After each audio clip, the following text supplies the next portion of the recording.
Shalom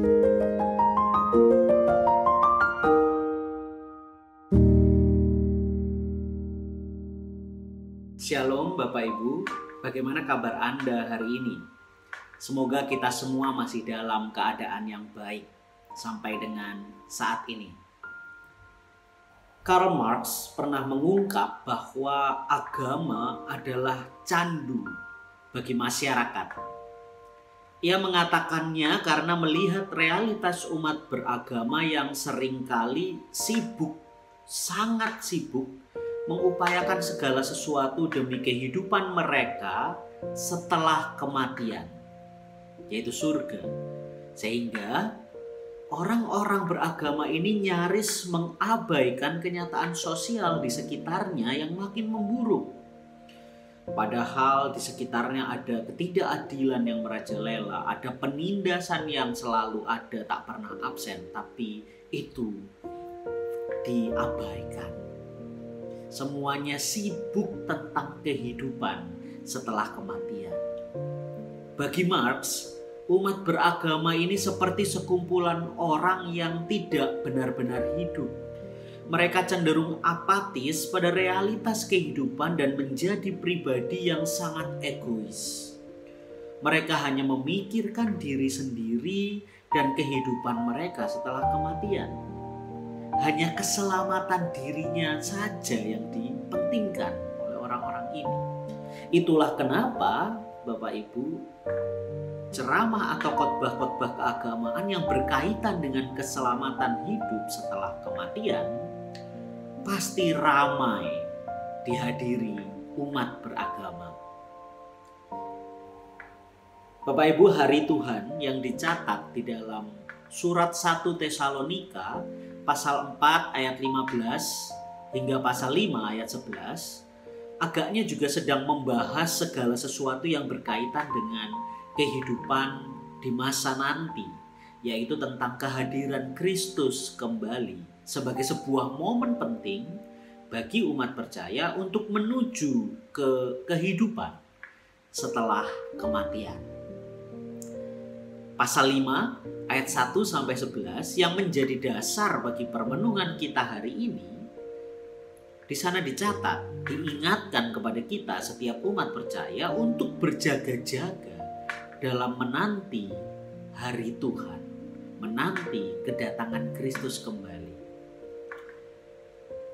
Menurut penulis, berjaga-jaga untuk menanti hari Tuhan itu merupakan sebuah hal yang amat penting. Karena tidak ada seorang pun yang tahu kapan hari Tuhan itu terjadi. Hari itu akan tiba seperti pencuri. Maka dikatakan di sana bahwa umat percaya perlu berjaga-jaga dan tetap sadar.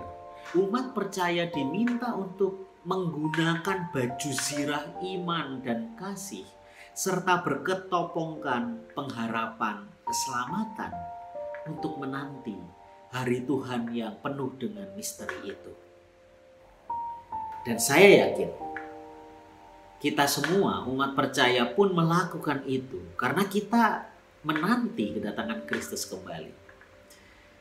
Tapi Bapak Ibu, kita perlu berhati-hati. Kita perlu berhati-hati agar tidak menjadi orang-orang yang candu dan mabuk oleh agama, yang cuma mempedulikan tentang kehidupan setelah kematian kita, tapi mengabaikan kehidupan kita saat ini di dunia. Hati-hatilah. Maka dari itu, mari kita belajar memahami, memaknai bahwa hari Tuhan, yaitu hari kedatangan Kristus kembali, itu tidak bisa dipisahkan dari hari-hari penantian kita saat ini di dunia. Bahwa hari Tuhan yang nanti akan tiba itu juga tak dapat dipisahkan dengan hari Tuhan yang Ia berikan kepada kita saat ini, selama masa penantian kita. Maka Bapak Ibu, berjaga-jagalah setiap hari. Gunakanlah iman dan kasih sebagai baju zirahmu. Seperti baju, seperti pakaian. Maka jangan pernah lepaskan iman pengharapanmu setiap saat. Terapkanlah kasih itu seperti pakaian. Kapanpun, setiap saat, kepada siapapun yang kita temui selama masa penantian kita di dunia ini. Jangan lupa juga gunakan teropong pengharapan keselamatan. Artinya, setiap saat di masa-masa penantian kita, ingatlah bahwa keselamatan itu akan tiba. Tapi kita pun diminta untuk menghadirkan keselamatan itu dimanapun kita berada selama masa penantian kita. Kita diajak untuk berani menyuarakan keadilan, karena dari situlah keselamatan hadir. Kita berani menyuarakan pembebasan. Kita diajak untuk tidak pernah takut menyuarakan nilai-nilai kebenaran. Karena dari situlah keselamatan itu dinyatakan bagi mereka yang terpinggirkan, bagi mereka yang mengalami ketidakadilan dan penindasan. Mari Bapak Ibu, kita sebagai umat percaya, mari kita bergerak. Mari kita menanti hari Tuhan itu dengan tidak berdiam diri. Masa penantian akan hadirnya hari Tuhan adalah masa-masa emas bagi kita untuk mewujudkan cinta kasih Tuhan bagi mereka yang tersisih dan mereka yang terpinggirkan. Maukah kita melakukannya?